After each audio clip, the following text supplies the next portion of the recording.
പ്രക്സീസ് 16-ാം അധ്യായം 23 മുതൽ 28 വരെ തിരുവചനങ്ങൾ. ബരക്കമോർ അവരെ വളരെയേറെ അടുപ്പിച്ച ശേഷം കാരാഗൃഹത്തിലാക്കി. വളരെ സൂക്ഷ്മതയോടെ അവർക്ക് കാവൽ നിൽപ്പാൻ കാരാഗൃഹ പ്രമാണിയോടും കൽപ്പിച്ചു. അയാൾ ഈ കൽപ്പന കിട്ടുകയാൽ അവരെ കാരാഗൃഹത്തിൻ്റെ ഉൾമുറിയിൽ ബന്ധിച്ചിട്ടു. അവരുടെ കാലുകൾക്ക് വിലങ്ങിട്ടു. അർദ്ധരാത്രിയിൽ പൗലോസും ശീലാസും പ്രാർത്ഥിച്ചും ദൈവത്തെ സ്തുതിച്ചുകൊണ്ടും തടവുകാർ അവരെ ശ്രദ്ധിച്ചുകൊണ്ടുമിരുന്നു. പെട്ടെന്നൊരു വലിയ ഭൂകമ്പമുണ്ടായി. കാരാഗൃഹത്തിൻ്റെ അസ്ഥിവാരങ്ങൾ ഇളകി. പെട്ടെന്ന് എല്ലാ വാതിലുകളും തുറക്കപ്പെട്ടു. എല്ലാവരുടെയും ബന്ധനങ്ങൾ അഴിഞ്ഞുപോയി. കാരാഗൃഹ പ്രമാണി ഉണർന്നു നോക്കിയപ്പോൾ കാരാഗൃഹത്തിൻ്റെ വാതിലുകൾ തുറന്നു കിടക്കുന്നതായി കണ്ട് അയാൾ വാളെടുത്ത് ആത്മഹത്യ ചെയ്യുവാൻ തുനിഞ്ഞു.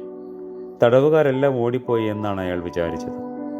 പൗലോസ് ഉച്ചത്തിൽ അയാളെ വിളിച്ചിട്ട്, നീ നിനക്ക് ദോഷമൊന്നും ചെയ്യരുത്, എന്തെന്നാൽ ഞങ്ങളെല്ലാവരും ഇവിടെ തന്നെയുണ്ട് എന്ന് പറഞ്ഞു.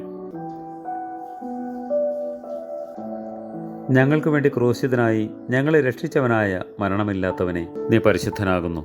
ആമേൻ.